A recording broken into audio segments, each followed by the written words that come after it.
This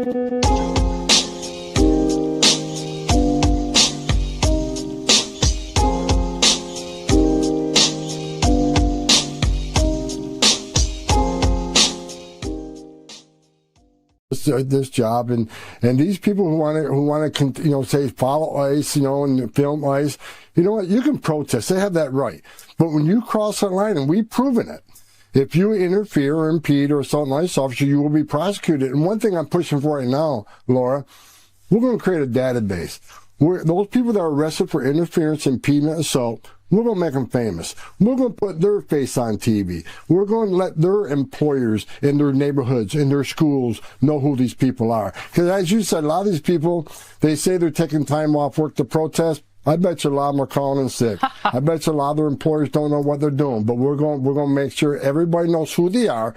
We're going to broadcast. They want to broadcast the ICE officer that was nearly killed all over the internet. We're going to broadcast every one of these people we arrest. Well, the adults are back in the room. Oh, what is that today or? It's either today or yesterday, but he's back. We got Homan back in Minneapolis.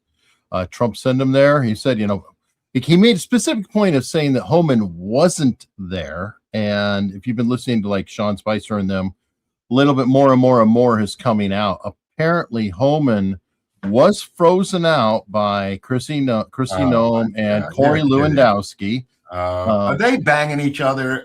I lost track of this storyline. Are they lovers? They deny it. Okay, but what does the real world say?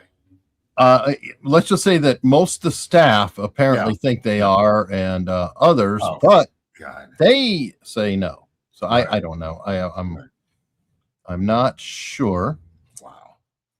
But either way, he's back. Now, in fairness, Trump did double down on, what is it? Sorry. He did double down on Chrissy Noem earlier today. I'm having to get locals up. I see that locals was not feeding, so hopefully it's going to be starting up anytime now. Well, he simply said no to an answer to a question if she was going. Oh no, he followed him. Said she's doing a great job. Oh right, I saw that. You're right. I saw that. Yeah. So then I know, I feel like I know what it is. He doesn't want to fire her because then it looks like he made a bad choice and all of that. I still don't know how long she's going to be around. Right. It might be a quiet Tuesday in 3 weeks. It might be. It might be, or just give enough time for natural things to occur. But something else was pointed out by Sean Spicer earlier I thought was very interesting. Do you know who the head of the Border Patrol is? The head of the Border Patrol? No, I don't. Right, I don't remember either. Anyway, they said his name, but you never see him. I don't understand. Does he have a real title? Like, yeah, he's the Border Patrol. There's all these different titles. It's confusing as to. I mean, is Homan is czar a title? I mean, like, what is czar? Yeah, so Homan is the border czar. That's a legal title. Yes. Oh, okay. Well, that's weird. But the Border Patrol head. Okay, we had Gregory Bovino, right? Who was the one? Yeah. But you see, he was the one who was out getting all the press, et cetera. But he actually was not the guy in charge of the Border Patrol. The guy in charge of the Border Patrol, and I'm trying to find his damn name again. He is, it's like Scott somebody, Finley Sallow. And from what it looks like, that was like a Homan ally. So Greg Bovino was like a commander or somebody in that level. Right. And he's out there marching around with the film crew, following him around and things like that. But the actual Border Patrol chief or head is not him. So it's very confusing. Michael, was he removed? They said he was going down to El Centro. I read this report that he was being moved down to the Mexican border. Then it wasn't confirmed, Eric. So I don't know if that was ever confirmed by anyone. Well, that everything they denied it. They denied it after. Right. He did get sent down there, from what I understand. And in the chat, yes, Border Patrol is different than ICE. That has been part of the problem over the weekend. It was not ICE. ICE had nothing to do with the shooting in Minneapolis over the weekend. That was Border Patrol. Let's remind people that ICE used to be INS. Yes. right? It's a little confusing. How long has it been ice? Oh God, I remember No, it being it was ice under INS. Obama. My whole life was INS. It might have been. You know what? It might have happened when Bush created the Department of Homeland Security. Maybe that's or when maybe the Patriot Act, Eric. Yeah, in Or that. maybe when TSA was created too. Well, it could be. It could be. Yeah. But either way, it is what it is. And somebody saying clickbait title. No, it's not clickbait title. Chrissy Nome is no longer involved in Minnesota. She's out. She's been replaced. Oh, the title of your thumbnail, you mean? Yeah, in the video. What does it say? I think it was. Let me see. Trump dumps Nome in ice meltdown fallout. That's kind of true. He did dump her from the area. Now he's backing up. She's not completely out of the role, but I guarantee Homan was nowhere to be found. Now suddenly Homan is there, and the first thing that happens is Bovino's out the door. Yeah. Let me see. The guy on the ground in charge of everything is suddenly shoved aside. These people are meaningless to all of us. I mean, the only person we care about is Trump. And the question is he buckling to pressure from mainstream media and the mob? I mean, that's what every single person on both sides of the, pro-Trump, anti-Trump are saying. He's not buckling. He is buckling. What's your take on it? I think he's shifting. I don't know. Oh, shifting. Okay. Well, he has to navigate, obviously, a firestorm. Right.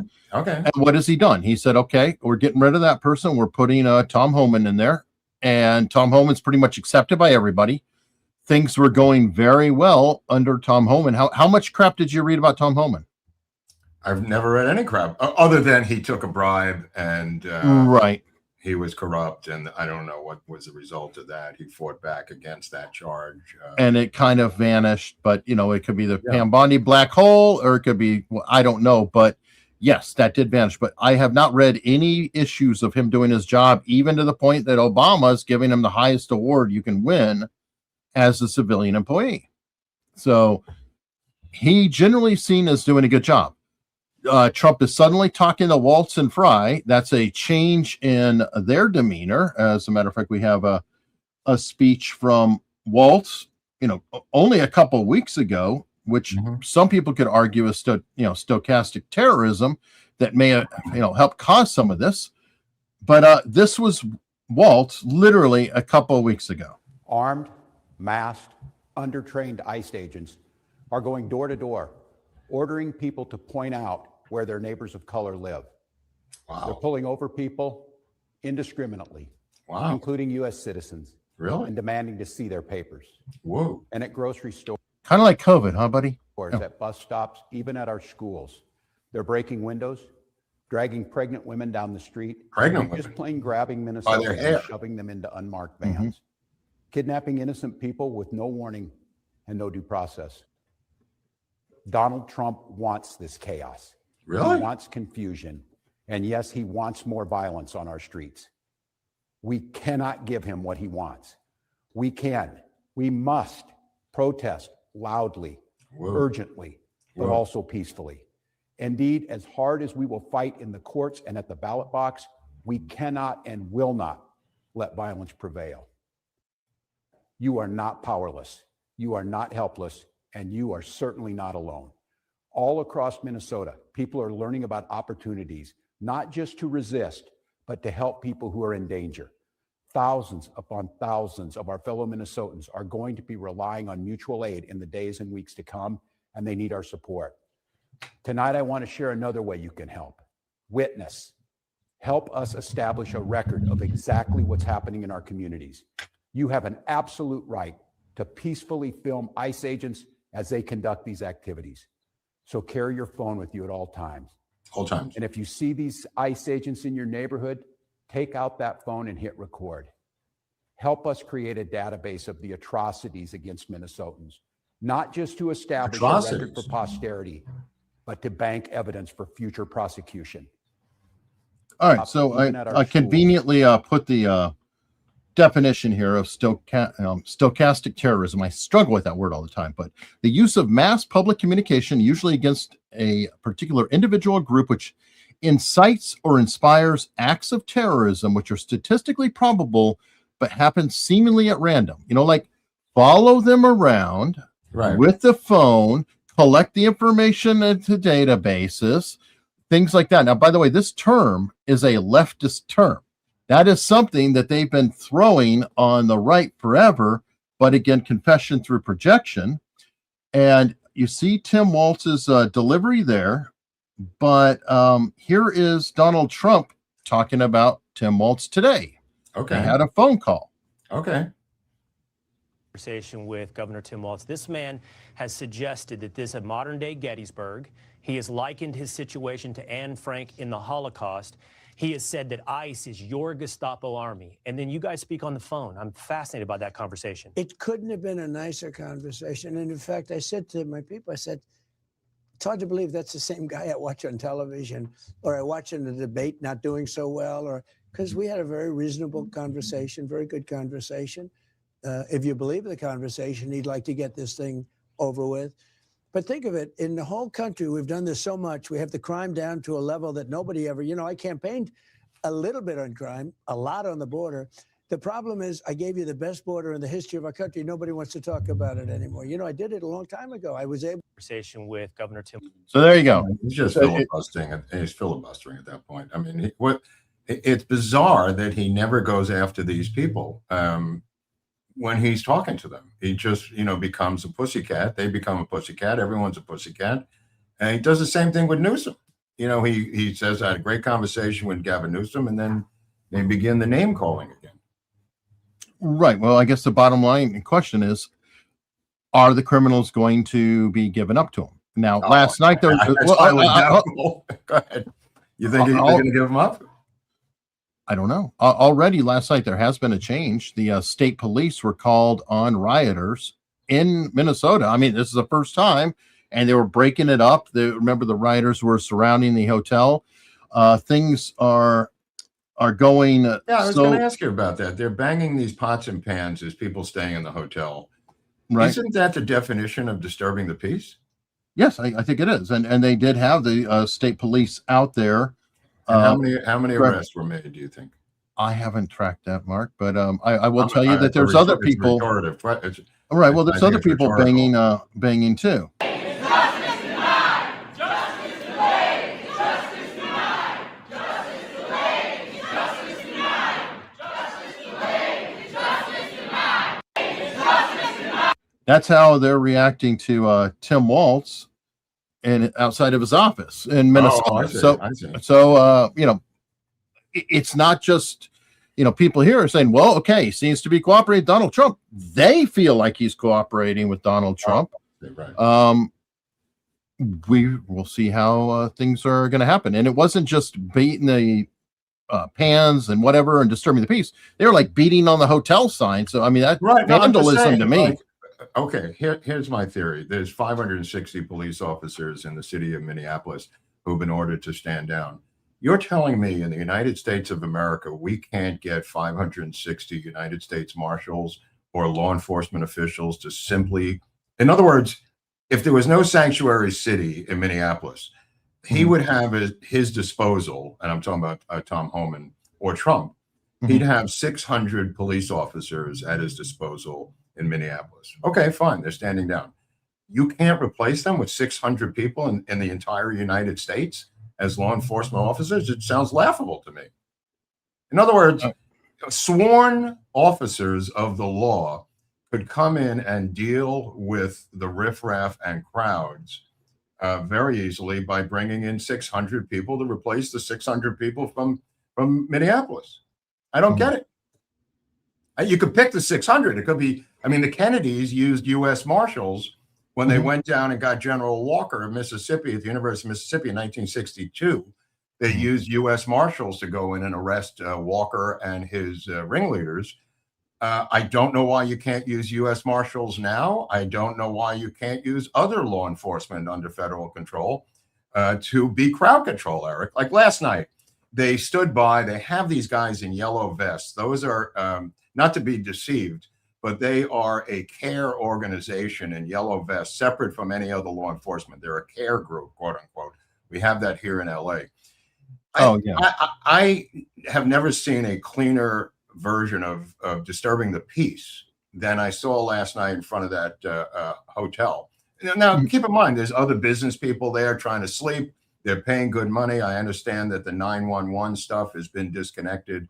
You can't call the police for 911 incidents like this. They will not respond. Fine. Okay, great. You're telling me there's not 600 sworn officers that could be brought in the entire United States federal government? I find that to be preposterous. I mean, that's my solution. I know that sounds like a crazy solution, but wherever you go, this is my solution. Whatever city you go to, you match the number of sanctuary city police that have been told to stand down with your own U.S. Marshals and have them replace the city police and deal with crowd control. Game done. Yeah, I don't know what their layouts or assignments or anything else are. So I don't know, in getting to the micromanagement part, why there is fewer or more or whatever else. We've talked about potentially National Guard, insurrection. I'm talking about U.S. Marshals. That's what's been used traditionally. When the federal government has been dealing with ornery or governors in doorways of states or things of that nature, it has traditionally been the U.S. Marshals. I have not seen one U.S. Marshal involved in any of this stuff, and it may be intentional. Maybe he wants the chaos, Trump. I don't know. The last time I remember the U.S. Marshals was Ruby Ridge, so I don't know if I want to rush some of that. But anyway. I don't know anything about that, but what I'm saying is traditionally U.S. Marshals have replaced local police forces in cities that don't have enough police. So I would like to see what the U.S. Marshal status is regarding immigration and naturalization services, or as we now call it, ICE. All right, we'll have to check up on that because they did bring in the Border Patrol, and that was filling that same role. That you're calling for the Marshals. The Border Patrol is kind of doing that. I'm calling for the replacement of the 600 actual numbers. In other words, you're playing a game where 600 have been taken off the field to play. Okay, put 600 back. I mean, it's just a numbers game, bro. Put 600 back. It's not enormous. It's not a U.S. military regiment. It's just 600 stinking cops in Minneapolis. That's easily... It hit me last night. I'm just going, why not replace the cops that these blue sanctuary city Marxists are taking off the field to play illegally, I believe, but nevertheless, just simply add up the numbers of that police force and replace it with your own police force, having them do the same job to protect your back. So these maniacs do not come into your face with cameras or hit you in the head with water bottles because you don't have a buffer zone of police. Here in LA, they are now seeing protection from smaller cities backing up ICE with crowd control. And they keep going nuts, Eric. It's on the news every night. And these local cities like Bell, City of Industry, all the cities around LA are now assisting very subtly with crowd control. And they're being filmed. I said this to you the other day on the phone. The ICE people contacted the police, the local police in this particular city, and said we're being stalked by these people who are running red lights right in back of us in a van. So the cops pulled over the van, the local cops, and they went berserk, filming the cops, saying you're cooperating with ICE. And the cop said through the window, he said, no, we got a call that you're stalking that truck over there, and you ran 10 red lights. And they said, yeah, it's ICE. We're stalking them. And he goes, I don't know anything about that. The cop was obviously denying any connection to ICE. He says, you just ran 10 red lights, and I was contacted by a citizen that you have been stalking them. And anyway, the point of the matter is they're going crazy that the local police are finding ways around this sanctuary city blockade thing, Eric. When you say local police, I just want to clarify because you said other areas, like not LA police. LA is made up of 150 cities. I understand that. Right. But the proximities are within the county themselves of LA County. Right. What I'm wondering, in the 10 million county population of LA County are hundreds of cities within it. I don't have to list them all, but they all have a police force. Let me put it that way. Glendale has a police force. I understand. Pasadena has a police force. Every one of these cities has a police force. And theoretically, under sanctuary guidelines from the state and the city of Los Angeles. But they're finding ways around it. And these people who are tracking ICE, are not happy about it. Okay. Now, for example, Orange County, because you mentioned some that there's different places there that are nearby. My question is, I don't know the jurisdiction of, say, a Canoga Park officer, if they have jurisdiction in Brentwood. Well, I'm asking the question if they have jurisdiction to do that. They're not going at it. Oh, sorry. Go ahead. Sorry. Or are they being deputized by the feds in order to do it because there could be a jurisdictional problem? That's all I'm asking. No, I don't know what that question even means. I'm talking about events that are happening in their jurisdiction. They're not going outside. Right. They're not going anywhere. In other words, if there's a raid within the city of industry, if there's a raid, going on, they are now getting contacted by ICE and interfering with people who are interfering with them in their own jurisdiction. Nobody's deputizing them or anything. Well, that was my clarification, because you said all these other areas, and it did sound like they could have been moving in or something else. But yeah, okay. So within the jurisdiction, not every cop agrees. So maybe Canoga Park is saying, yeah, I'm going to work with you, but others aren't, or somebody. Whatever. No, I don't even think that's the case. I think it's a case-by-case basis. What I'm seeing is ICE is contacting local police when they have been surrounded or harassed, and in some places they have responded. And then they're backtracking afterwards, saying they issue statements saying we're not cooperating with ICE. What I'm saying is it's some sort of cat and mouse game going on right now. Right, which is smart. It sounds like somebody at ICE is smart, saying, hey, we're just people driving around in a vehicle and we're being harassed. Can you please do this? That's what they did do. That's exactly what happened. But then the city police force of that particular city responded, and then afterwards issued a statement saying we are in no way cooperating with ICE. And they were being filmed cooperating with ICE. So it's kind of like an interesting cat and mouse game. Yeah. I mean, well, part of it is, it's actually difficult because the Supreme Court has already ruled that you don't have a definitive call for service, because there's a shortage of police, so you can't just say that police have to do that. So fortunately, some of them are, and that might be a underhanded way, because that could be good cops that are within a department that are saying, yeah, I'm just going to do it this way and not do that. I agree. And the way I would do it would have the ICE vehicles being trailed by U.S. Marshal vehicles, unmarked U.S. Marshal vehicles, and let them deal with this with these people. I don't know. Maybe it sounds too simple, but again, it just seems simple to me. But there may be a million reasons, as Eric points out, why it can't be done. Again, it just seems a no-brainer to me. Well, I mean, part of my issue is that we just got confused on what is ICE. It was INS, and then we have Border Patrol. And I question why we even have ICE, Border Patrol, DEA, ATF, U.S. Marshals, Secret Service, FBI, and on and on. Why can't they be merged and then just send X people? And you can specialize within that. But that I think would be of use too, as a little consolidation, but that's a whole nother story.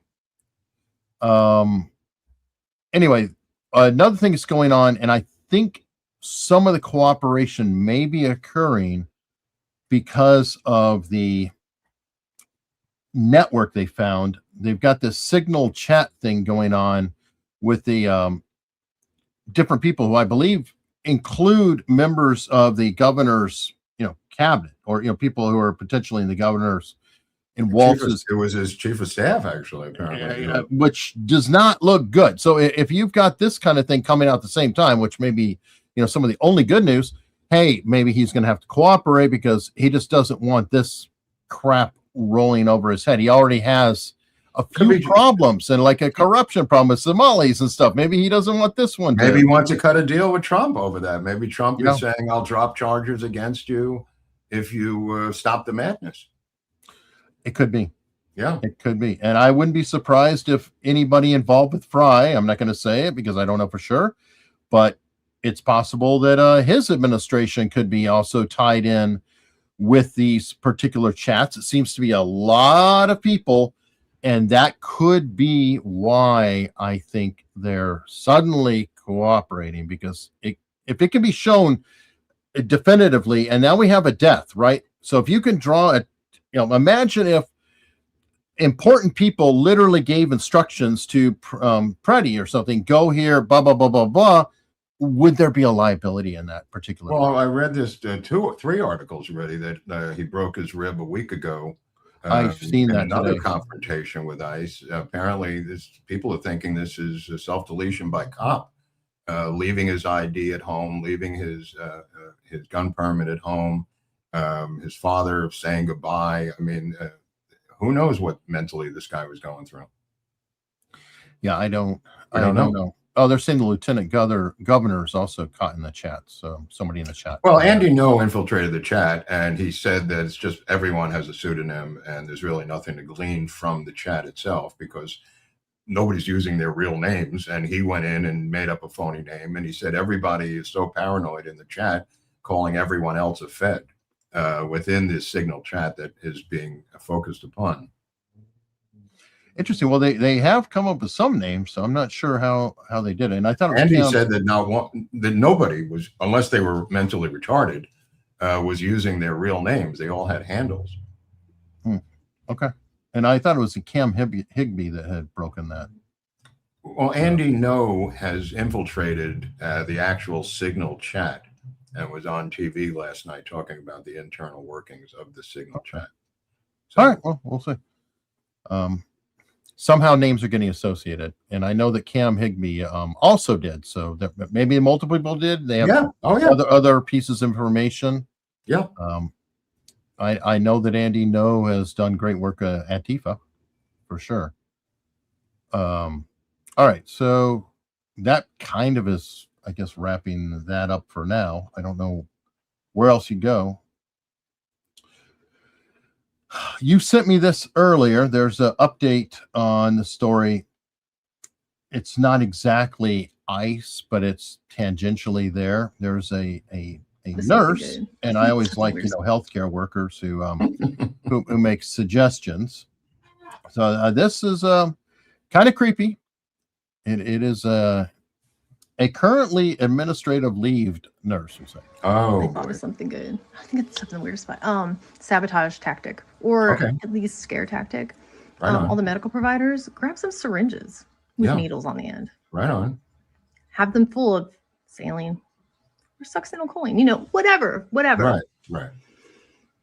That will probably be a deterrent. And succinylcholine, I think, has been proposed or is used in some executions. So thank you very much. To paralyze as one of the cocktails. But thank you. Great suggestion here. I've said before, the 2 craziest groups in the United States right now are female nurses and female librarians. The nurses, I think, and some doctors, this guy in Florida obviously is having his license revoked, the anesthesiologist, but and this woman, something's going to happen to her. But this is nurse number 500 again on TikTok.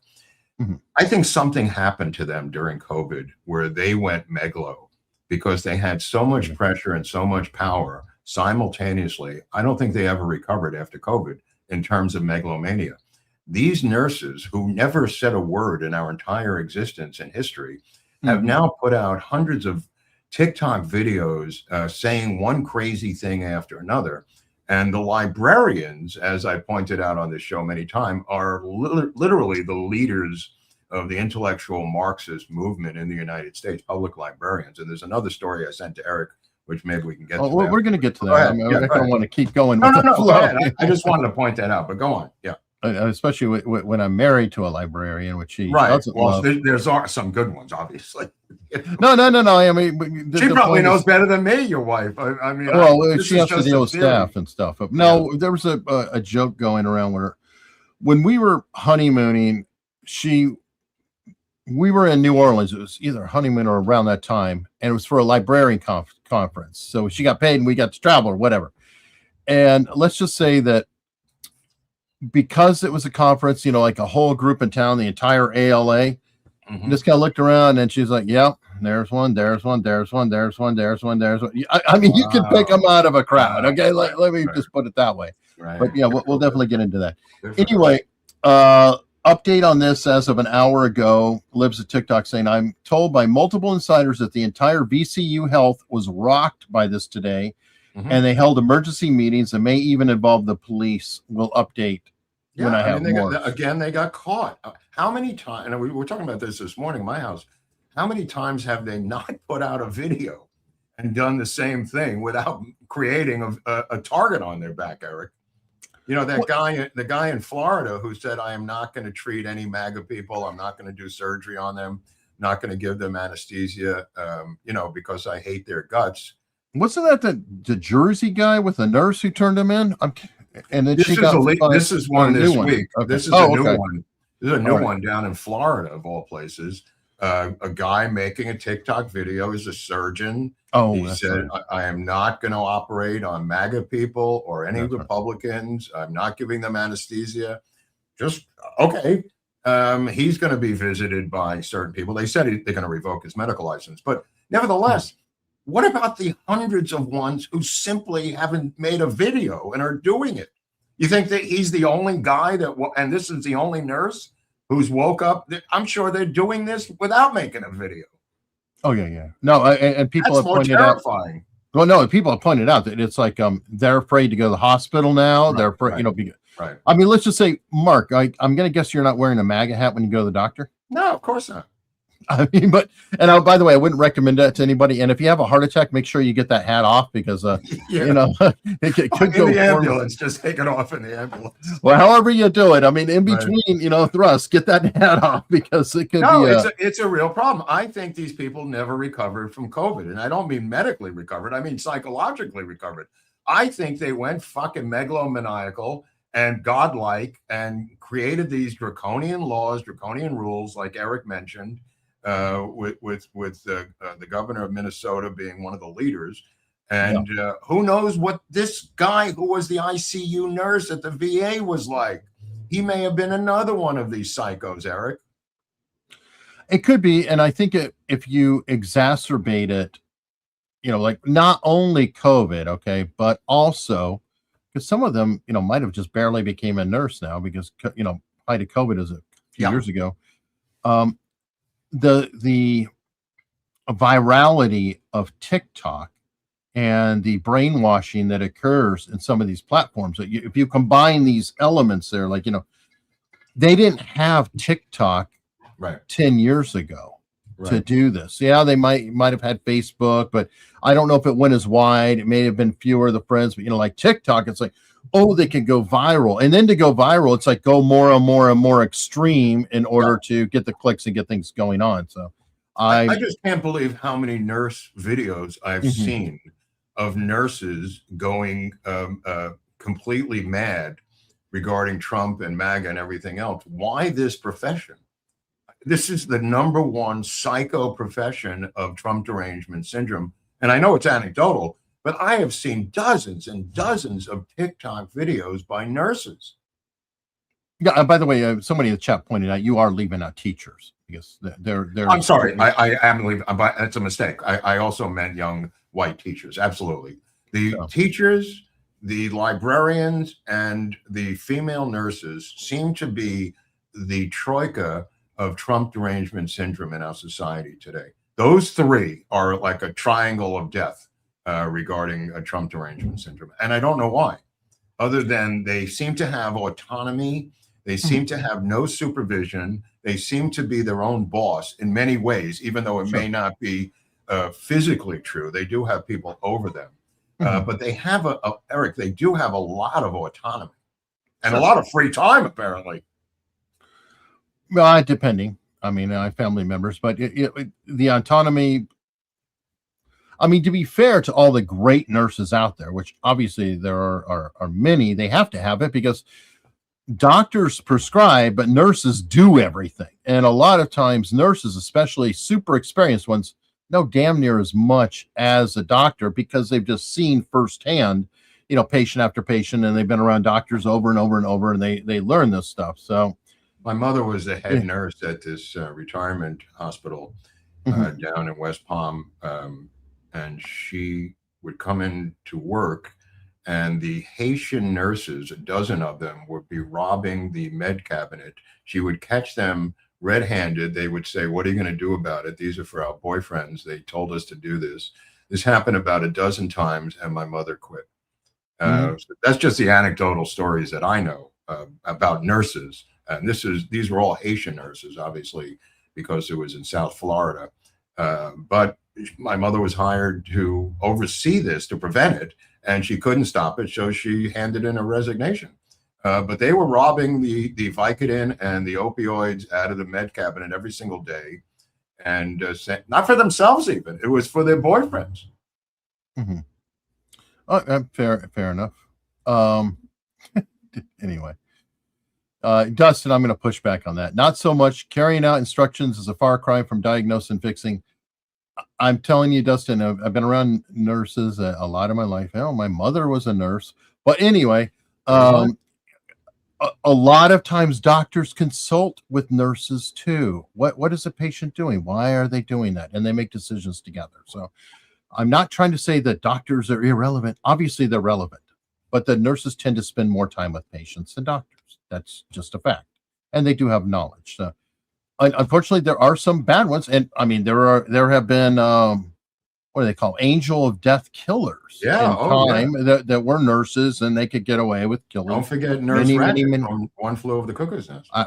Well, who it was an absolute sweetheart. Yeah, somebody must have been that model for that nurse, according to Ken Kesey. Well, he did work at a mental place I put for a while. So I'm sure she was a combination of multiple people. I hope. Yeah, I hope. I don't want to meet the real life Nurse Ratched, or I wouldn't want to have. But okay, so we'll just switch over to our sexy librarian. Oh my God, look at this one. This is, if you didn't have people like this, you'd have to make them up at a central casting in a movie to bring them in for this particular job. But is she wearing a skeleton outfit? Yes, it's a skeleton sweater. Oh boy. Oh boy. What can I say? Wait, we forgot the nurse from Misery. Oh, that's right. That's the number one fan. I'm your number one fan. Anyway, this is the number one fan here. Yeah, this is our librarian. People going, you can't say that. You can. I did. So it's a weird TikTok using Ricky Gervais's voice in the background, saying that, but then, surely a sniper, the terminal illness can't be a big ask. So she's essentially putting out trying to put out a weird hit, obvious stochastic terrorism. Well, she did this quite a few times. This wasn't a one-shot thing. No. She did multiple. Right. She's just a nut. I mean, a complete, utter. Okay. Nut. Well, we didn't have that TikTok nut transmission machine before.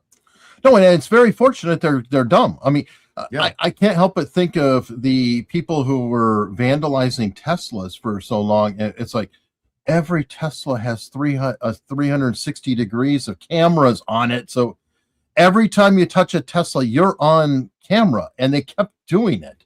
Yeah. I think they finally figured it out. It took a while. Right. And you're right, though, because you're kind of nervous. It's like, okay, well, eventually they're going to figure out, stop doing it on TikTok.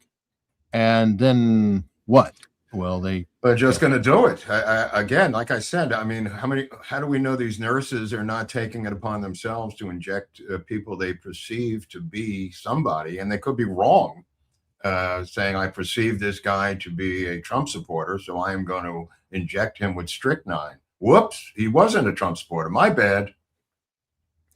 Yeah, I agree. By the way, chat, is my volume much louder than Mark? I see one person, of course, doing the complaining. Why is Eric's volume always louder? Rather than just saying, Eric, your volume is louder. But okay, whatever. Sounds so everybody, please let me know if my volume is too much louder, and I will try to back it down.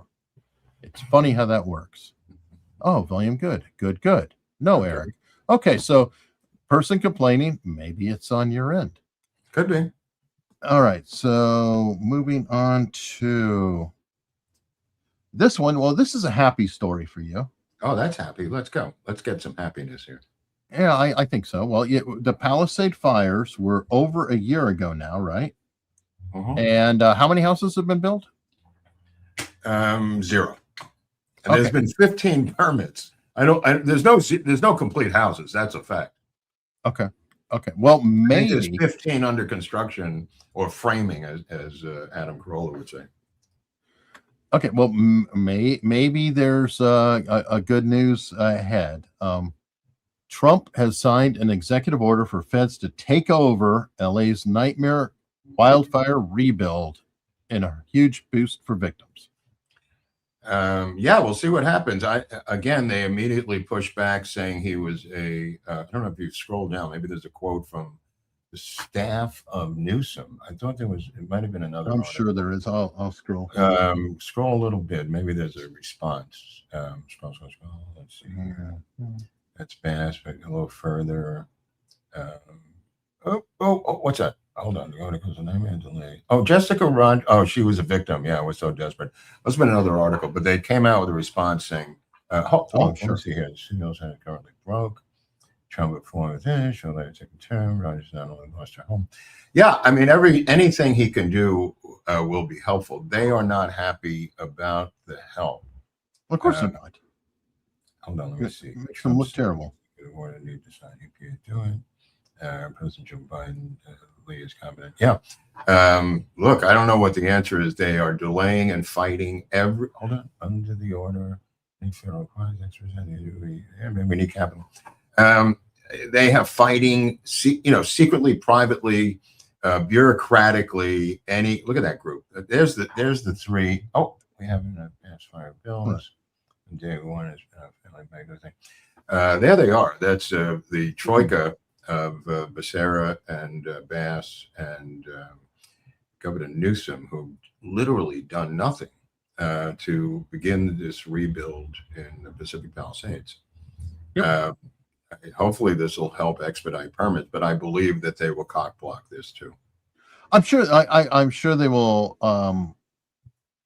definitely do their best. It's a weird situation though, because the residents. Here we go. Newsom spokeswoman Tara Gallegos. Read this. Let me just read this, because I couldn't believe what I read this morning. This is what I was looking for. Newsom spokesman Tara Gallegos hit back at Trump. Now, this is a response to a guy signing an executive order, just a regular executive order about this disaster area. She said, call President Trump an old, clueless idiot who believes that the state and federal government can issue local rebuilding permits and LA gets its water from the Pacific Northwest. And then said Trump has demonstrated a complete lack of leadership or compassion for this community. It's one of the craziest replies I've ever heard from an official. It's just insane. The point I'm trying to make is they feel so threatened by this simple executive order to fast track permits that they're hitting him like he's Mussolini, ordering people to wear their underwear on the outside of their pants. I mean, the response is so out of whack, Eric. Yeah, well, they're responding. It's almost like you're a starving family on Thanksgiving, and somebody is coming up with a truckload of food. Yeah, and they're about to put it in the refrigerator, and you're saying they don't give a shit about our house. Right. I mean, the act itself is only being done because of the opposite of your projection onto Trump. Yes, you don't give a shit about these people. I think the water does come from up the northwest of the Pacific, as they keep arguing with him as to where the water comes from. And there are other crazy things that the state and the Fed can't help local authorities. That's just a crazy statement. It's people are insane. They help all the time in disasters. Yeah, and I was going to say, meanwhile, there's a lot of people in North Carolina who are saying, hey, Trump, can I have an executive order over here? Maybe can you come over here and maybe build some stuff? Well, I don't think they're cock blocking them like the LA. Oh, no, I'm sure they aren't.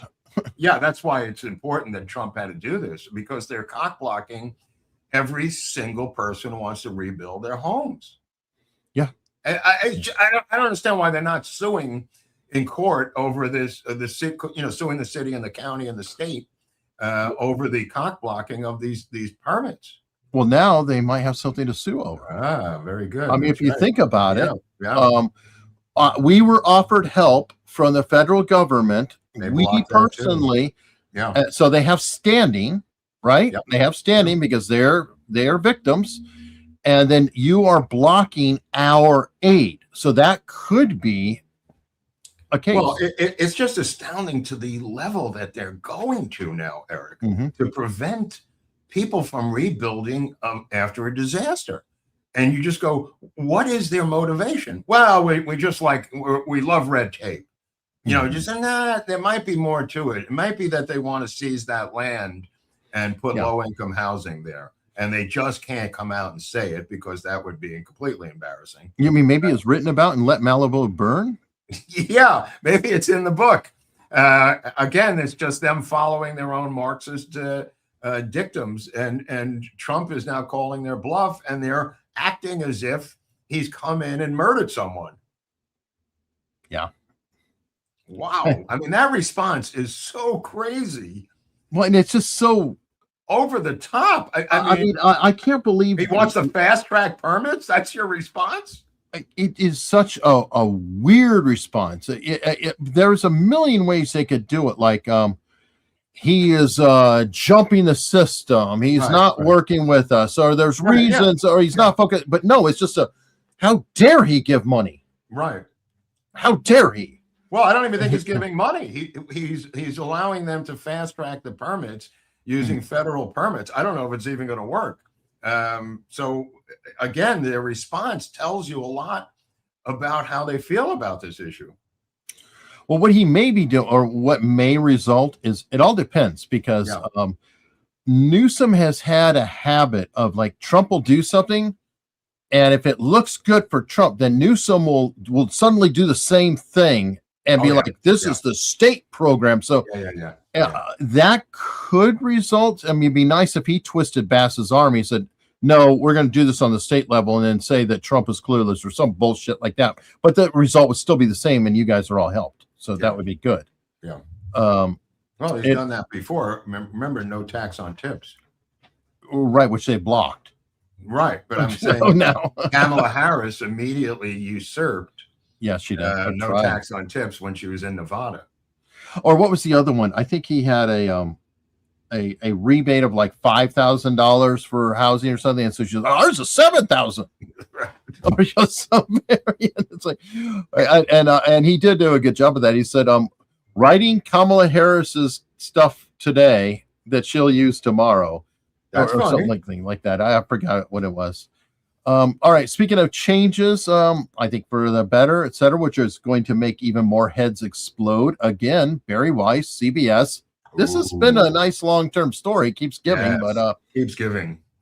She's adding new podcasters and writers as CBS contributors. Oh, their heads are going to explode, Hunley. Oh, they're going to commit Harry Carey.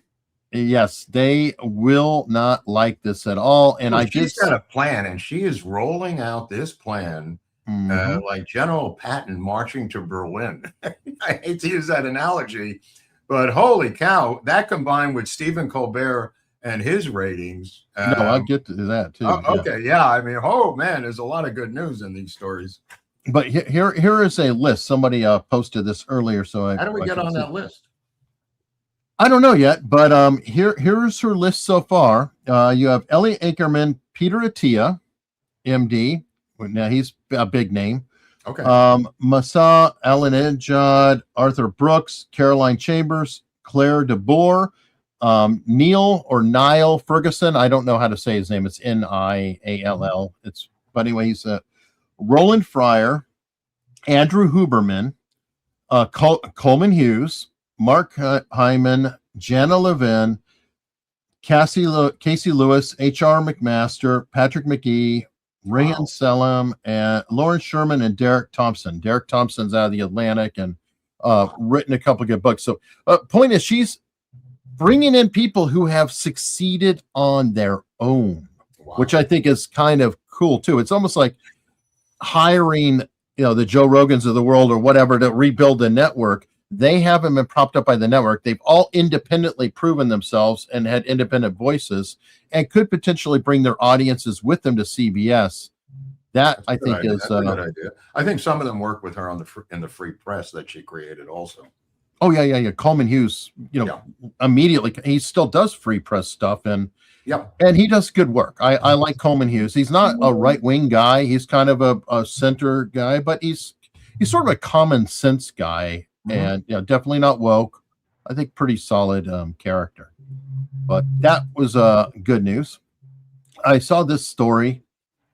You had mentioned a couple of weeks back about Philip Rivers being called up. I forgot, what was he doing at the time?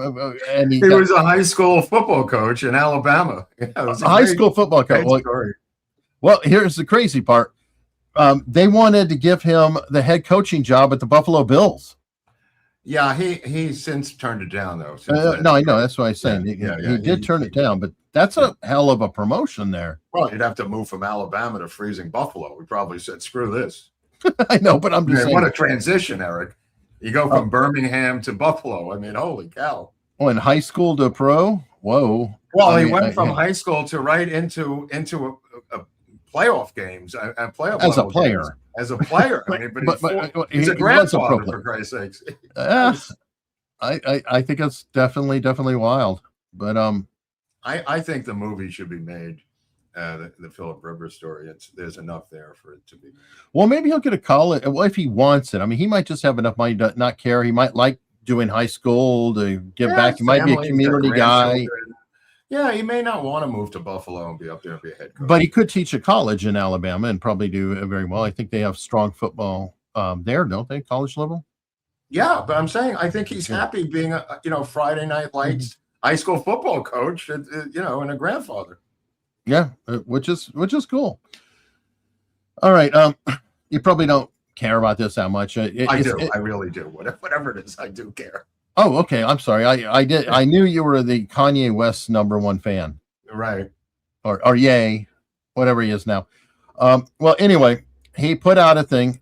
I'm not a Nazi. I injure my brain. So he put out a mea culpa, bought a full page ad in the Wall Street Journal saying that he had a mental health crisis. He truly does love the Jews. Everything else, it's wonderful. I'm seeing it all over Twitter, but the one thing that people just don't seem to be catching on is he has an album coming out in 3 days. Oh, what a shock. What a plot twist. You're kidding. Yeah. Forget about this piece of shit already. This guy, his expiration date is passed a long time ago. Forget this piece of shit. So the culture is so done with this fucking maniac. All right. Well, it is a short story, and while we're it's fine. It has-beens. Yeah, we will continue on with this guy who admits that he finally figured this out. Quote unquote, Andy Dick says he legit died during overdose. Can't believe I came back to life. He probably did. I mean, Andy Dick has died a number of times. I mean, he's been unconscious in ambulances numerous times, and you could say you're unconscious or your heart stopped or you got paddles on you. He might be technically dead a bunch of times, Eric. Well, his career died a while ago. Yeah. I'm kind of surprised he can even get the drugs. I mean, how does that work? I mean, I'm serious. When somebody, when they have a lot of money, it makes sense. Okay, they could buy it and then they run out. But this guy seems to still find a way to score. No, he works as a comic. I mean, he does tour, he does work, and does he? Okay. Oh yeah, no, he does. All right. Well, he's got news radio money. He's with Phil Hartman and Joe Rogan. Phil Hartman's wife onto cocaine, leading to her doing something later. So I don't know. Look, where's his money coming from? He went to rehab again. He left a little early this time. Yesterday or 2 days ago, he left early. But again, I mean, he knows the drill. He may have just gotten sober and said, I'm good to go now. I'm a veteran. But, look, I mean, he's like a cat with 19 lives, this guy, Andy Dick. So it's like a detox. So he just went detox and he goes back out. Yeah. Wow. He's on Suboxone, and it's an opioid blocker. and he may be on Suboxone for 3 weeks, and you can't really take opiates over the Suboxone, which is, I presume, what they're doing with him. But nevertheless, I mean, he's either going to die or he's going to make it. I mean, there's very little interest in his. He's had more chances than he should have. Let me put it that way. Now he knows the drill. I don't want to get into the weeds, but Dr. Drew, I know he's not really a fan of Suboxone or something like that. Is that an opiate itself, but like a different? It's an opiate blocker, but people have abused it. So if it's done right, it's fine. I mean, it's supposed to be a week or two, weaning you down off of, depending on how much opiates you were taking. The Suboxone matches it, and then you decline. It's a quick 7-day program. It should be, but however, like everything else on the planet Earth. It's been abused by people in show business where they go on the road and do tons of drugs, come back, do Suboxone, go on the road, do tons of drugs, come back, take Suboxone, so it becomes an abused substance. Wow. And then somebody in the chat's mentioning, didn't he go to jail or prison for SA? I believe he did. I don't remember the details, but yes, there is some element there as well. Oh, definitely. He's a very troubled individual. Yeah. All right. And I saw this article. It's kind of going with the we got the librarian, we got the nurse. So how about a teacher? Okay. So here we go. How the media sanitizes a Marxist Leninist revolutionary as a preschool teacher. Oh boy. And this girl who apparently they arrested her when she was on TV, condemning Trump or whatever. They arrested her at the time. And they, people were celebrating when she came out and marching for her.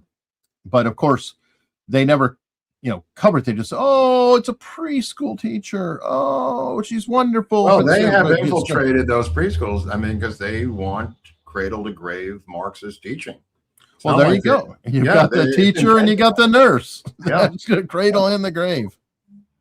I am a victim of that in some ways. In the 80s, under Reagan, there was some very, very strong leftist doctrine being taught to me, and all the teachers were leftists. It's in high school all the way back, and I think earlier too. But I didn't necessarily perceive it at the time. When I'm 10, I'm not as good at determining political philosophy. I'm not like you, Mark. I'm sure that as a kid you were going deep. We didn't have any of that stuff when I was in school. I mean, we just didn't have it. Well, you had your grandfather, so you kind of had a political. Yeah, no, we had. I mean, we had normal people, but I'm saying I don't remember the teachers ever going down or off the road into these areas that they go off into now. College is another thing. You're paying to go to a college, so you get what you pay for. But I don't know, K through 12, I don't remember anybody in my era going off the rails into some sort of Marxist dogma. I mean, that would have stood out like a sore thumb. Yeah, it wasn't explicitly Marxist. It was just so leftist that if you really broke it down, it's like, oh, okay. But they didn't literally say, whatever the Marxist dogma was. It was just very leftist leaning. Like, as a kid, and I think I've talked about it before, I always felt uncomfortable with the American flag. Really? Because we were taught, how disgusting it was. It's gauche. It's terrible. I mean, it's just, what do you want to look like, a car dealership? And I also was in the midst of all the lawsuits about forced prayer in schools to make sure that there could be no prayer in schools, no Pledge of Allegiance in schools. That was all being removed, during my time. So I was like really, really early in that. And then I, see it as getting worse over time, even though I'm not hanging out in the schools. It seems to be the result of it. Right. Well, we got suspended from school because we didn't stand up for the Pledge of Allegiance. And it wasn't a political protest. We were just doing our homework from the night before in homeroom.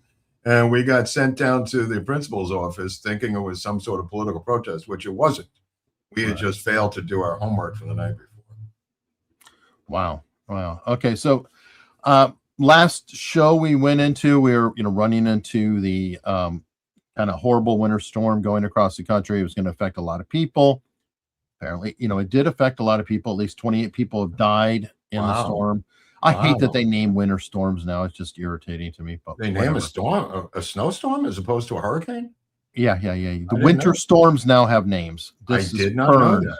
Oh my God, that's bizarre. Okay. Yeah. No, because it's better for news. I mean, I think we're being driven by the news cycle. It's like, oh, well, you can't just say winter storm. You got to have a name on it now. Well, I understand hurricanes, but this is sure. It's spread. What about droughts? Are they going to name droughts after Drought Murray? I mean, what? I wouldn't speak too loud. They may pick that up, Mark. Okay, pick that up. But anyway, including teens and sledding accidents. I'm like, well, yeah, that could happen. Yeah, that could happen. I don't know if I'd consider that to be part of a storm death. Wow, look at the subway there. Wow. It's like, as another, we'll bring the hurricane example. If a surfer was out there to ride the waves during a hurricane and he get injured, I don't know if I'd want to call that a hurricane death or just some dumbass death. Yeah, that's not the same. And then there's always the deaths, quite often of, let me put a heater inside. Oh, right. That doesn't get out, or let me grill inside the house. How about the kid who's drunk who falls asleep in the snow after a frat party story? Or leaving a bar story. You always get a couple of those. Yeah, I had an uncle who died of exposure. Falls asleep in the snow and freezes to death. I think it probably happens more often than people realize, especially probably less so in California where you are. Yeah, definitely less so here. But I'm thinking in New York, where you grew up, I'm sure that did happen from time to time, that somebody would get drunk on the porch and never come in overnight, right? There's a guy named Seal. I don't know if you know that recording artist named Seal. Yeah. With the scar. He was homeless and he went to sleep on a steam grating in New York and it burnt his face. That's where he got it. He got it from the steam grating, the metal, falling asleep in the snow and trying to stay warm. Wow. Yeah. That sounds like a horrible, tragic story. Yeah. I mean, that makes me think of Wycliffe Jean, the music artist. I think Adam Carolla was interviewing him. I didn't realize, but he talked about growing up in Haiti, and he tried to explain. He said there's poor, and he said, but there's dirt poor, and he said, what I mean by that is my brother and I would eat dirt to have something on our stomach because it would hurt less. Yeah. I remember being in the Dominican. I was working on a baseball script, but I was covering baseball in the Dominican Republic, and I would go around just to see what was going on. And in these stone houses that they had no windows. They had like a box where the window was. And inside in the shade, the people living in the stone or cinder block house were just in the dark in hammocks, just swinging back and forth. And there was a famous Hall of Fame baseball player named Vladimir Guerrero that people may remember, played for the Angels, went to the Hall of Fame. And he grew up down there. And he said in this interview one time, which I saw myself, I didn't see him, but I saw other people doing this. When it rains, he said his family went out on all fours and drank water from the puddles. Oof. Yeah. They had like some kind of cistern on the roof, but they took advantage of rain when it came, which is often. They would go out and literally get down on their hands and knees and drink out of puddles like cattle. Yeah. That's poverty.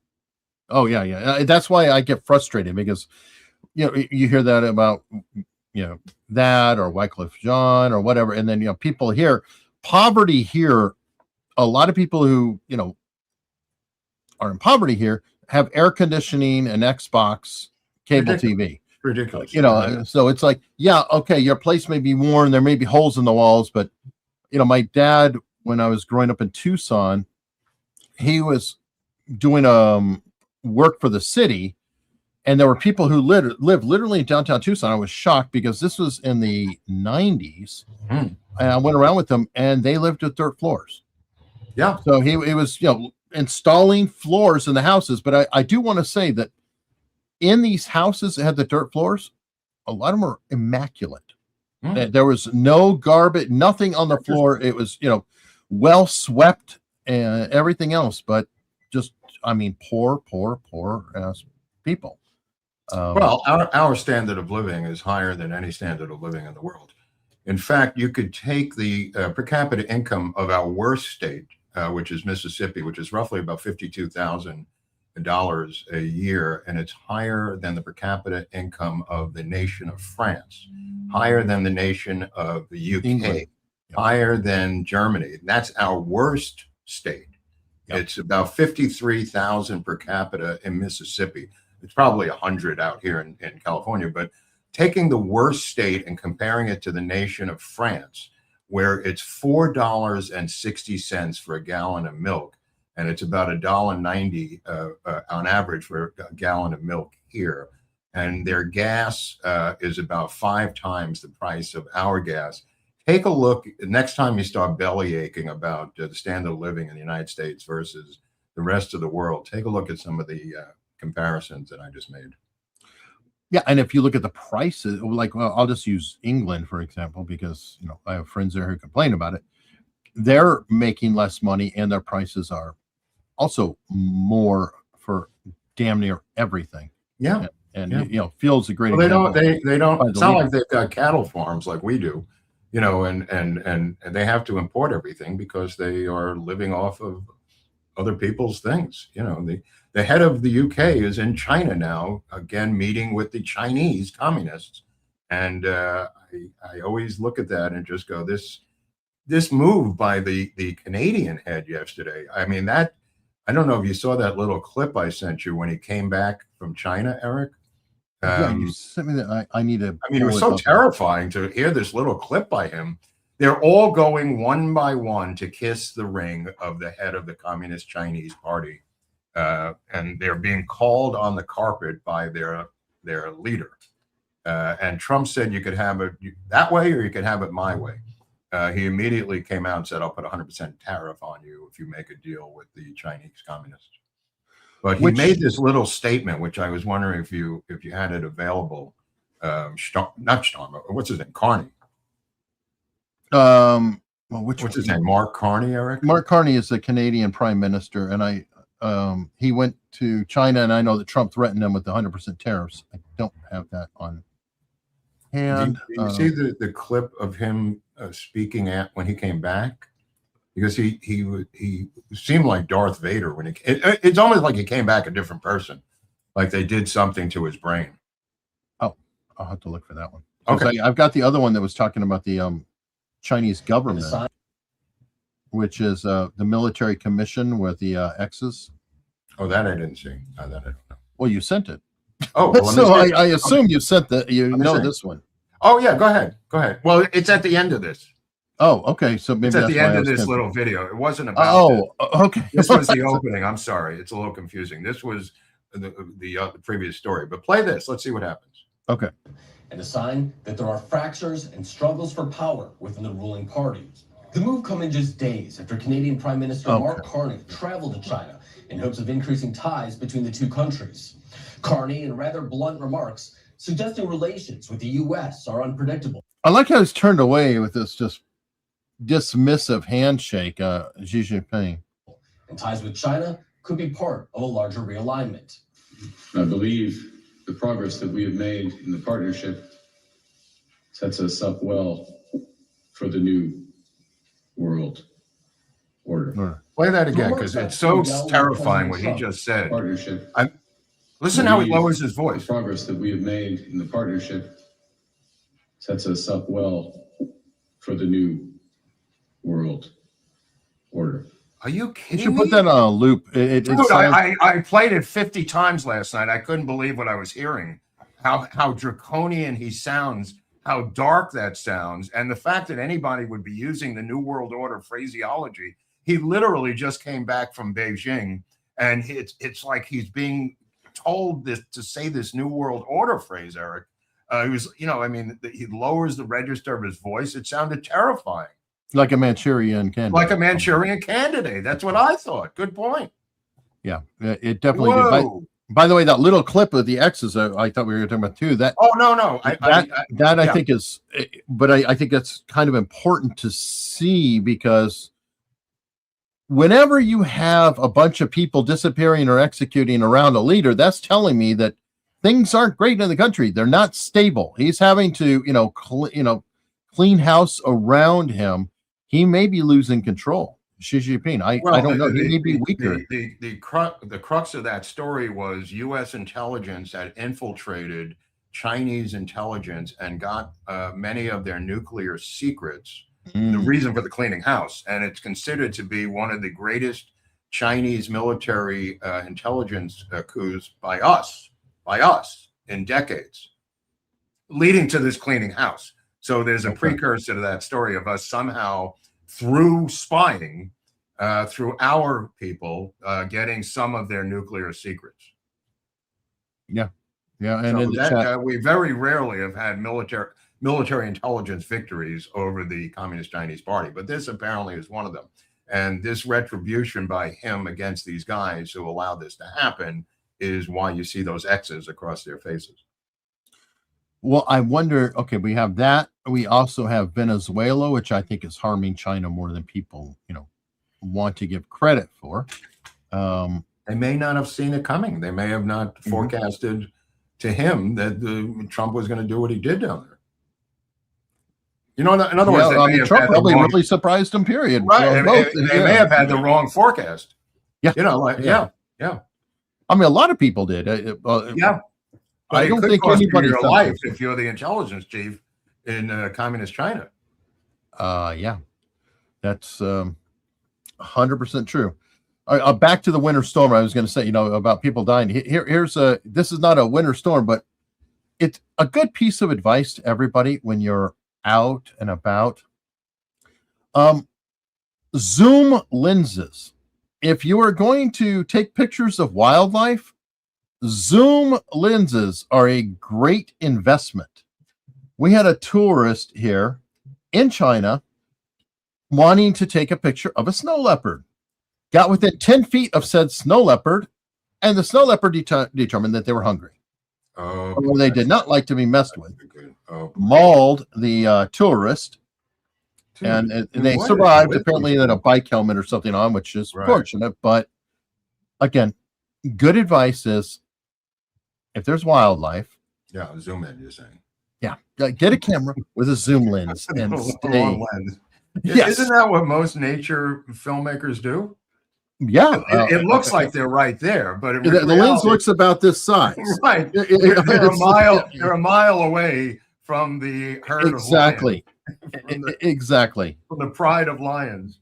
And you get that nice little bokeh, where the background is blurry. It's because it's a zoom and it's on. Yeah.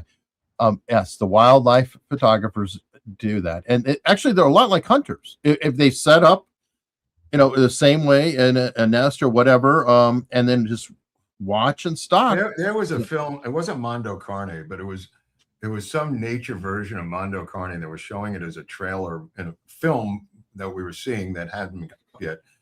And in the theater, there was a voiceover, and they were in the jungle, and there was lions, and the guy was on a Jeep, and he is being eaten in front of the Jeep by the lion. He's being ripped apart.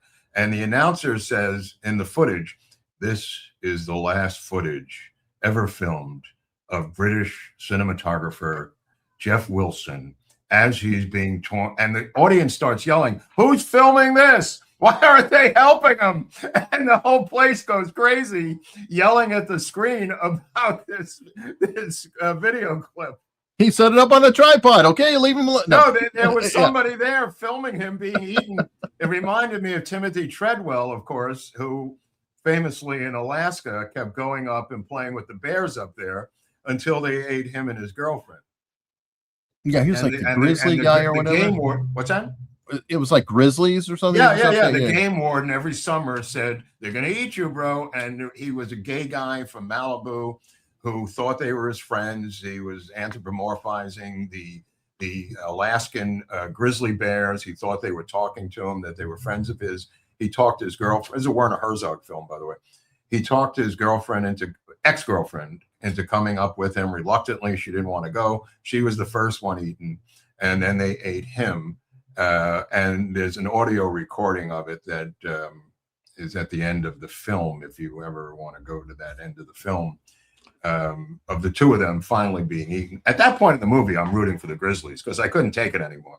The guy deserved to be eaten by these Grizzlies, and the ending of the movie is kind of a release that they are eaten. I'm being honest. And it's kind of like, eat these people already. I can't take it, Eric. Please. And when he came back from Alaska each year, he would go to Malibu Elementary School and show them the photos and the names of each bear that were his friends, Teddy and Tommy Bear and Jimmy Bear. And he went back again and was finally, after like the third summer, I think, eaten by the bears. So I wonder who ate him, Eddie or Jimmy? No, you could really, yeah, he's talking to them. What he would do was set up a tripod and then go on the other side with the bears, like right in back of him. Selfies, great. Right, but he's filming and he talked with this, baby voice, which said, "Please, God, please let him be eaten by the bears. Please." Well, even Siegfried and Roy learned about the hard way. Playing with wildlife. Yeah. And they, in fairness, had the top training and they kind of knew what they were doing. But even then, they're wild and very, very dangerous. Now, here's somebody who I don't think is dangerous, but is definitely dramatic.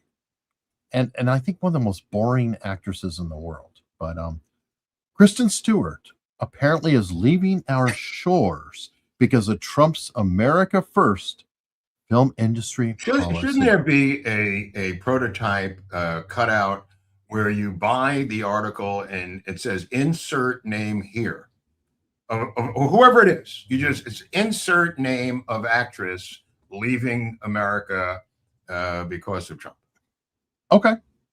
I mean, why have a new article? There should be a template. A template, yeah. Kind of like pre-writing the obits. Right. It's from a PR firm, and they offer you multiple templates, and it just has a blank. It says, blank actress, then Trump is leaving America to go to blank. And you put in the country of your choice, and you put in the top the name of the actress paying for the template. Sounds good to me.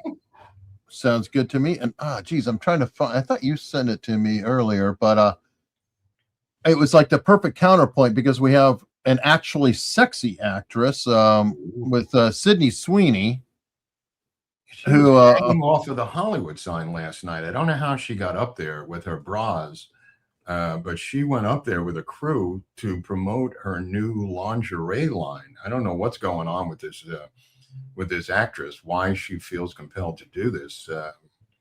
This is not going to end well for her. Maybe it will, maybe it won't. But I'm just thinking that probably half the people were hoping that they got to see her taking off the bra. Well, it was in the middle of the night, and she wasn't taking off the bra. She was bringing up her line of new lingerie and somehow stringing it, climbing up on the. It's really rough up there. I've been up there. It's kind of rough hiking even during the day. Oh yeah, here it. Wow. This guy's wearing a mask. Well, he's smart enough to not put himself like, make it a little bit harder, delay the, them coming a few minutes. I think it's probably a misdemeanor. I'm sure it's a fine publicity. It's privately owned. They've already issued a letter saying they're going to press charges or sue her and her company. It's not a public place. It's owned by a private company. And they were not happy to see this being used for commercial purposes because you're supposed to go to them to pay. If it's in a movie, if it's in something, you got to pay them. That's why they bought it. They're not happy that she's using this for commercial purposes. I don't blame them. I don't blame them either. But the sad truth is that it would probably be well worth the payment of the fine for her. And because she's getting fined, because it's going there, she got more, quote, free publicity other than the fine than she would get even if she did pay them and said, hey, let's look at this here. Somebody pointed out to me that she's acting like a Kardashian, and it's eclipsed her acting career now. That people perceive her, to be this outrageous person who the focus of her acting career has been overshadowed by her Kardashian-like stunts at this point. Well, I think it's because it could be wrong. I think she's had kind of a series of bombs. Yeah. Oh yeah, mega bombs. So if you're now, she's become more known for her looks and her body, like Kim Kardashian, than her work, and I guess that's a natural way to go, right? And also, they're very angry at her because she kind of has a little bit of a right-wing reputation. I don't know if she's actually right-wing or she's just not anti-Trump, but she seems to be cool with it, you know. All right, well, while we're talking about fun stuff, Stephen Colbert sinks to the lowest January demo ratings in show's history. You know, it's interesting also that we pointed out that the FCC chairman Carr pointed out that he will no longer tolerate political people going on shows like Colbert. He has on like Elizabeth Warren, and he doesn't even pretend to have people on plugging stuff. It's straight up face the nation with this guy. And Carr has said they will begin fining them if they continue. Which I mean, and yes, you're right. He doesn't go hide it. He goes to like Jasmine Crockett. You know, like it's not even like semi-neutral or anodyne people, whatever. He goes right into the hardest core leftist psycho. He may do something crazy the last week of his contract that we don't see coming. I mean, he's that kind of a bomb thrower, Eric. No, he could, but we have somebody else who keeps trying to throw bombs or throw something to get relevant. You sent it to me earlier, and my answer was that all the people had a collective who? And that was Neil Young is gifting his music catalog to Greenland, blasting Amazon, Bezos, and Trump. So can you, I'm willing to bet that most of the population of Greenland is like, who? I mean, well, you're also on the other side now. The people of Greenland own Southern Man by Neil Young. There you go. I don't know if that's got legs, but there's definitely royalties involved, ASCAP or BMI, depending on who you sign with. Yeah, I mean, it's kind of interesting. His whole music catalog, really? Oh, remember, he sold his damn music catalog to Spotify. No, he removed it from Spotify in a protest earlier. Yeah, but then he sold it. He sold it, the whole catalog, like others have done. I think Dylan did it and others. And then it went back on Spotify. So now I don't know how he can gift his catalog that he's already sold to somebody else, but I feel like he's just trying desperately to get into the headlines one way or another. Well, I think he has a post catalog. You know, since he sold that catalog, he has made albums. So there might be a catalog of recent material that's 10 years old, Eric. I see. And I'm sure that's going to be even more popular. No, I'm not saying it is, but it is a property. Let me put it that way. It's not Southern Man. It's not after the gold rush or Cinnamon Girl and right. It's not that you're right. That is sold, but he does own other properties because he's been touring and recording for obviously the last 10 to 15 years. Okay. And now the people of Greenland own a part of Neil Young. Or they have rights, or I have no idea, but I'm just going, okay, whatever. But you know what? I'm in the mood for craziness. And this is a story that was actually posted on our locals by a locals member, James Taylor. And I thought about it. It's James Taylor sold his rights also to Greenland? This is the cool James Taylor. Or the other James Taylor. It's our James Taylor. But I thought about it. It's like, you know what? I think we should, share more of the local stories that, people are, sharing with us there and things like this. And this one just jumped out at me like, oh my God. And there is a crazy ass feminist author that is claiming that Shakespeare was not only a black woman, but a black Jewish woman. Whoa, that's a stretch. Yes. That's a stretch. Wrote a book on this. This is Amelia Bassano Willoughby. Sorry, Irene Costley wrote it. Right. The person that she's claiming is actually Amelia Bassano Willoughby. Right. And it's bonkers. Lately, it's another attempt to knock down Western culture and replace it with. This is an attempt to knock it down. Now, I know the whole Shakespeare deal. There's a lot of people who have been saying, I think Christopher Marlowe, something like that, could be Shakespeare. There's no way one person did all that. How could a guy who wasn't educated create all those works, et cetera, et cetera? I think that's why he's Shakespeare and we're not. There you go. It could be why he's revered. I don't know. Maybe I'm crazy. But there you go. And this is the kind of story that our locals community will share. Yeah. And you definitely may want to come check it out.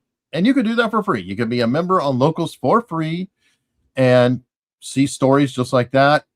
It's great to have people crowdsourcing. And I do look forward to the stories. I'm sorry. That one was too funny. Now that's a good one. Yeah. Got another story here because, we go around the world now. Whoop, whoop. What are your feelings about reclining airplane seats? Well, it depends. I mean, I try to look in back of me and see what's going on back there before I recline. You know what I mean? You don't want to get some big guy or big woman crushed, when you go back. But, depending on what's back there, I'll lean back. Okay. So are you of the camp that is saying, hey, they put them in, it's an option. I paid for the seat. I have that option. Right. I have the option, but I'm saying I don't necessarily use it all the time. I try to be mindful of what's in back of me. You know what I mean? Of course, if somebody goes reclined in front of me, I have to retaliate by going inclined to the person in back of me. Yeah, it's like pay it backward versus pay it forward.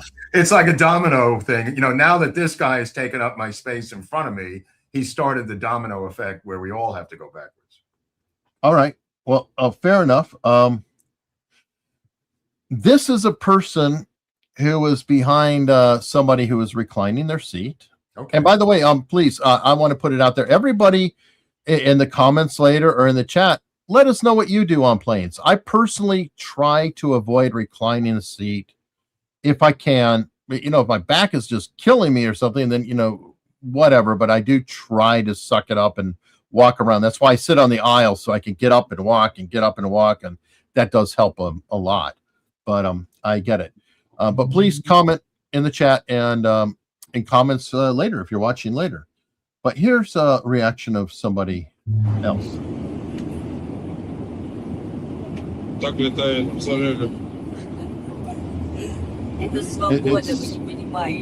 I would say this is an inappropriate response. You don't put your feet over somebody's head when they're doing it. I returned to my homeland. This can only happen in Russia. Apparently, there's more to this story than meets the eye. This woman with the green sneakers has used this tactic to get upgraded to first class. Yes. Right? Did you hear that too? Yes. And this is a tactic that she has used to get the upgrade. Right there. She wants to go right through that curtain there, Eric. Yep. And this has been, now they're talking to her, and she's refusing to buckle until she gets the upgrade. So what would you do? Because I don't believe in rewarding shitheads personally, but I don't know what the airlines did in this case, but she apparently has had success. She didn't invent this on this particular trip. She's used this technique before. Yes. Oh, and some of it was revenge because of not getting the upgrade that she wanted too. Right. I would ban her ass from the airline personally, or I don't know what the solution is, but apparently people are coming up with different strategies. I mean, I had to fight off these giant poodles this past trip out of Florida. There were this woman went into the bathroom and the poodle had to stay with me while she was in the bathroom, and I was with the poodle. And then other dogs were running up and down the aisles, and then the children were loose playing with the dogs. And I just thought, what has happened here? What did the is going on with these airlines? Why are they so permissive, Eric? I mean, like, they that desperate for the money? They just go, you could bring on any animal you want, bring on any kid you want, just go crazy. I mean, the stewardesses were looking at me because she was sitting in the jump seat, and I was sitting in the first seat. And I said, how do you tolerate this? This is insane. And it was, apparently they were ordered to put up with it. Which is kind of weird because, or maybe times have shifted, because I remember one note is like, never even joke. Don't even, joke. There's the old thing of, I got a bomb in my bag, and then you get locked up. I think there's even been movies on it, or, whatever else. It's like, they have no sense of humor. But now they seem to be completely indulgent. Yeah, they have to have no sense of humor, because whose humor are you going to use? I mean, you know what I mean? Whose metric are you going to use? Well, right. And if it's something that could potentially threaten people, obviously that's just not funny. It's like, the idea of a bomb on an airline, blah, blah, blah, all that's not funny. But then you see what's going on with like Spirit and these brawls and fights, and it is confusing to me how the hell that is happening. And yeah, they seem to be tolerating, in one sense, they're complete, fascist. And then the other, they seem to tolerate other people doing all kind of crazy. And I get very confused. It's one extreme or the other. They seem to let people get away with murder, and then other times they're completely fascistic. Yeah, they definitely are. For example, TSA. I mean, can somebody tell me the universal rule of, is the bag in the tray, or is it not in the tray? Dude, I mean, and they yell when you, whichever way. Do you want the laptop out, or is it in? Okay, no, the iPad can be in, but the laptop can be out. Just tell me what to do. Is that too much to ask? You want the belt on? You want the shoes off? I mean, it keeps changing, Eric. And I'm going, this is a federal group. The TSA is a federal organization, which would make me think that since it's federal, it could be consistent across all airports in the country, right? I mean, you got federal laws, etc. Why can't they have one basic federal policy? I think they vary it based on traffic, on foot traffic. Like if they're backed up, they just go, fuck the shoes. Let's go. Keep them moving, Bob. I think that's what it comes down to. And if they got time, they do the full Monty. It could be. And I did see something, and hopefully it comes through, that the shoes are going away. That they're going to. That's gone away. I haven't had shoes in a number of trips now. But hats and belts, not going away. And laptops varies 50-50 on the laptop. Right. 50-50. Well, like I said, and it can be confusing. Like if you have an iPad, sometimes the iPad can be in the bag, but the laptop's got to be out, or both have to be out, or my strategy is right before I get in there, I put every single thing in my backpack, and then work backwards. Put everything in the backpack, stick the backpack in a tray, let them sort it out. Except when they say, don't put the bag in the tray. Yeah. Which happens to me too. You know what you have to do to try to prepare if you're going to go to the airport and you have to deal with TSA and people and personalities and everything else?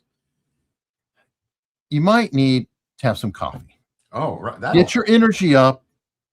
Get a chance to respond to the people. You never know how they're going to react. So got to be alert. Got to be with it. Got to have a little caffeine on your brain so you can just deal with what's going on all around you. And it could be the airport. It could be anywhere in town. It could be researching news stories. And to do this, well, you know what? We happen to have our own blends. Not one blend, but two blends. We have the America's Untold Stories Supreme Breakfast Blend, which is the original. It is a mix of Sumatra, Manheling, and Mexican Chiapas. Mark likes to mock Chiapas. And the Chiapas is kind of a bright flavor, and the Sumatra is a mellow flavor.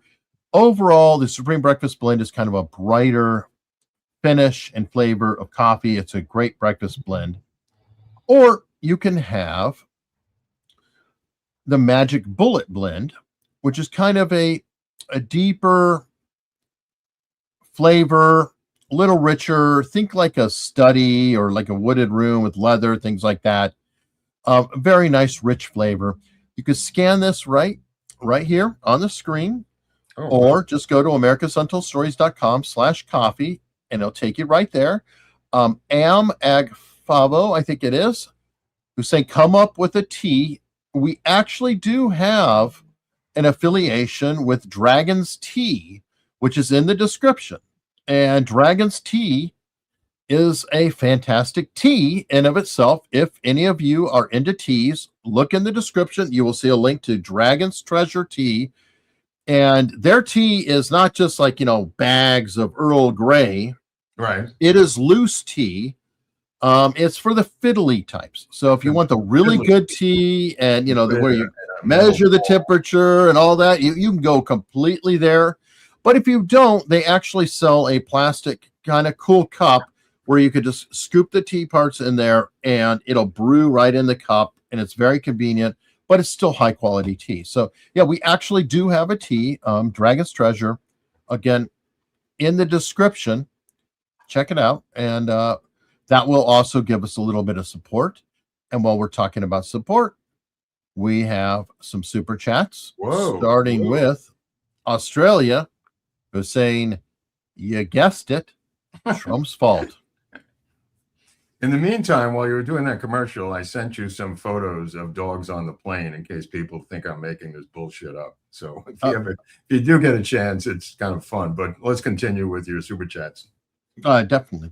Yeah, if you do it, I just found the pictures I was talking about. Okay, I will work on that if I can get it. Let's see. We've got Pamela. How are you doing? Happy Tuesday, guys. I subbed at kindergarten today. Wow. And second grade tomorrow. President Trump all the way. And I'm so YouTube brained. I was like, aren't you already a subscriber? It's like, no, you're a substitute teacher. I get it. Yeah. Wow. By the way, she's not a crazy teacher. She's a cool teacher. Yeah. I mean, these poor substitute teachers, what we did to them in school, I'm going to have to make amends in the afterlife. We tormented. Yes. Dude, we tormented these people. At one point, Bill Bradford brought in his grandmother's jelly preserves, and we were flinging it at the teacher from the back of the room, and was hitting the blackboard and then just sliding down the jelly on the blackboard. Nice. Nice. Hold on. Give me a copy. Oh, okay. How many pictures did you send me of dogs? It looks like I think it's like 2 or 3. All right. Well, I got 1, 2 to come across, but not the third. I don't know. Oh, it's okay. They're roughly the same. It's kind of the same dog, I think. Oh, okay. Yeah. Yeah, because I was working on that. Bear with me. I just want to set this up. This is an American Airlines flight, I think, from Miami to LA. I think going home, and dogs, or maybe going. It might have been going to Miami, but nevertheless, one of the owners had to go to the bathroom. This woman, dog was on a leash. She goes into the bathroom for about 20 minutes, doing what she's doing, and the photo is of the dog waiting with me for its owner. By the way, this dog's about as big as a person. Oh, absolutely. This is my photo of the dog. It's a full-size, massive beast, and I got the first seat there, and the thing on the left is the door to the lavatory, and he is looking for his owner, who's in the lavatory, and he's looking at me as if I'm related to him somehow. There's nothing I can do for him.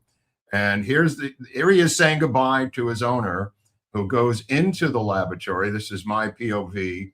And then he doesn't know what to do with himself. Did she close the leash into the lavatory door, it looks like? Yep, absolutely, Eric. She's holding the leash because it's federal law, and he is on the end of the leash, and she gives him more leash as the time goes on. So he begins to come over to me to become friends with me, and I can't help him. Here he comes. Hi, buddy. Yeah, here's my new friend. I am at 30,000 feet going 600 miles an hour with a giant standard poodle looking at me, asking me for my food. All right. Somehow this doesn't seem right. Maybe it's me. On the previous trip, a woman brought on a German Shepherd loose at her feet, and I had brought on a hero sandwich sitting next to the German Shepherd. I didn't see the German Shepherd. All I heard was, and I look over and he's staring at my sandwich and he wants part of it. Doesn't seem right to me. Doesn't seem right. This was the return trip with the full standard poodle in the aisle with me for a good portion of the flight. Dan Sundin's got a good question. Did she purchase a seat for the dog? I don't know. She was in the back. I have no idea what was going on back there. All I know is she came up and walked the dog a number of times. I don't know where the dog went to the bathroom. You know, you're talking about a 6.5 hour flight. The dog's got to go somewhere. Sure. I don't know what the answer to that question is. Nobody seems to be concerned about it. She goes to the bathroom, leaving me with the dog. Not just me, whoever was sitting there. I was the closest person because that's my seat. Yeah. And King of Bilton here has got a good point. So what about people that are allergic to dogs like me? I have no idea. I mean, I didn't know there were dogs on there. And, you know, there were other dogs. It wasn't just this dog. They have now completely reduced the barriers to any. It's not even an attempt to hide it anymore. It's just bring your own dog to work day. Well, there was, I mean, for a while they had the whole emotional support animal. They've dropped that. It's just anything goes. Thank God. You got your dog, bring it on. Let's go. Pony, whatever you got, bring it on. I don't know if there's a ticket involved. Maybe there's a surcharge. I'm not really sure. And I don't know where. I think it's just sitting at her feet, to be honest, because I've seen that where they're just sitting at their feet. Yeah. It is an issue. I mean, I don't mind an actual service dog, like a blind person's dog is a very highly trained dog. You know, it's a whole different thing. Yeah. But bringing, you know, Skip or Ralph or whatever. Skip, and he didn't want to stay in LA. He wanted to go to Miami and expressed himself, and he got to go to Miami. Right. No, Dan he didn't want to saying, stay home. Yeah. Dan Sundin said, my daughter had a small dog which needed a container fitting under the seat in front of you. That'll be fine. That's those days are gone, my friend. And these dogs are loose and wild, at least on American Airlines. I don't know about the other policies of the other airlines, but this was American, and they're loose and wild. All right. Well, Ort Cloud has been a member for 6 months. Carney's values equals pure communism. Yeah, I've heard about that. Yeah, he's clearly a Marxist, and Trump isn't happy about it. I mean, who the hell wants a Marxist country right above you and a Marxist country right below you, and you're in a Marxist sandwich? I mean, what are you supposed to do? Just accept it and go about your business? Yeah, I mean, you're talking about Venezuela, go right south. Yeah. Anyway, let's see. Diffuse 56 gifted 10 America's Untold Stories memberships. Thank you, Tractor Guy. As always, we do appreciate that. True Texan saying, don't see in the news where Trump dumps gnome clickbait. Okay. I addressed this early in the show, so I'll assume this came, 7:07. So I guess you weren't paying attention early in the show. He did dump gnome from Minnesota. The episode was created earlier today. Before he said, "Oh, I like her and I'm not firing her," but he did definitely move her out and home and in. There was a change. It's not clickbait, but thank you. What is it you always say? Thanks for coming by, or what's your term? Oh, thanks for stopping by. Yeah, thanks for stopping by. I don't understand what clickbait means, because if you're someone who watches the show, you would watch the show. I mean, somebody deceived you into watching this entire show? What are you, a schmuck? I mean, it just sounds like the lowest level of intelligent deceptiveness ever invented. Like, you know, I don't get it. I don't get it. Right. And I mean, clickbait. If you know that she wasn't dumped, how could you be duped by some clickbait? You seem to want it both ways. You're saying that Eric deceived you, but you know the real answer, and you're watching the show on top of it. Right. And I'm saying it's not even clickbait. I mean, right. Clickbait He's defending it anyway. I mean, but I don't even understand the psychological logic behind clickbait, if it was that.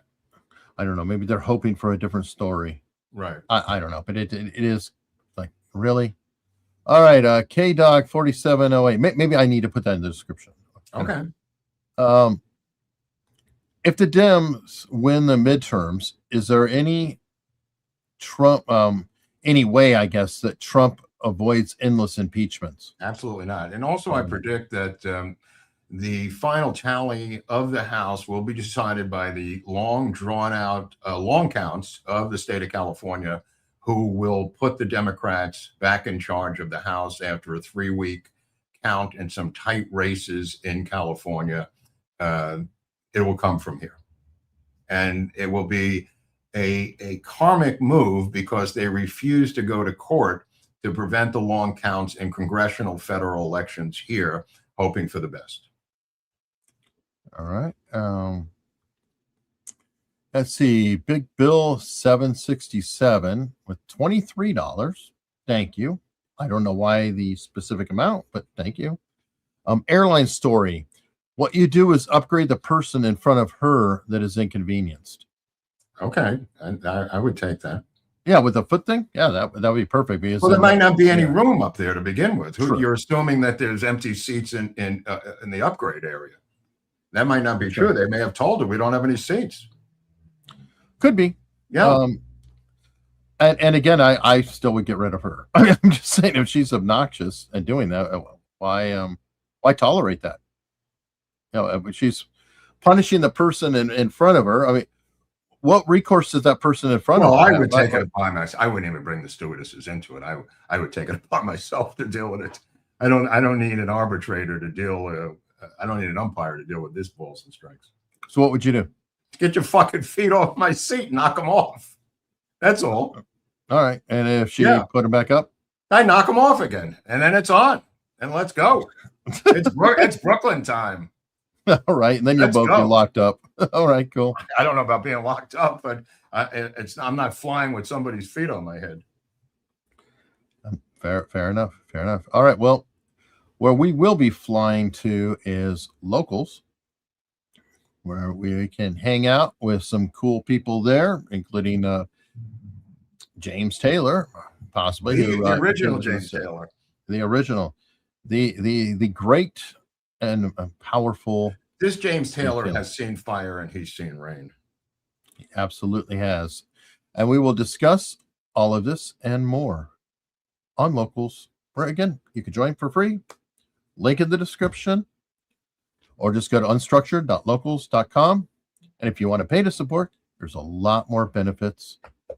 And we'll see you over there.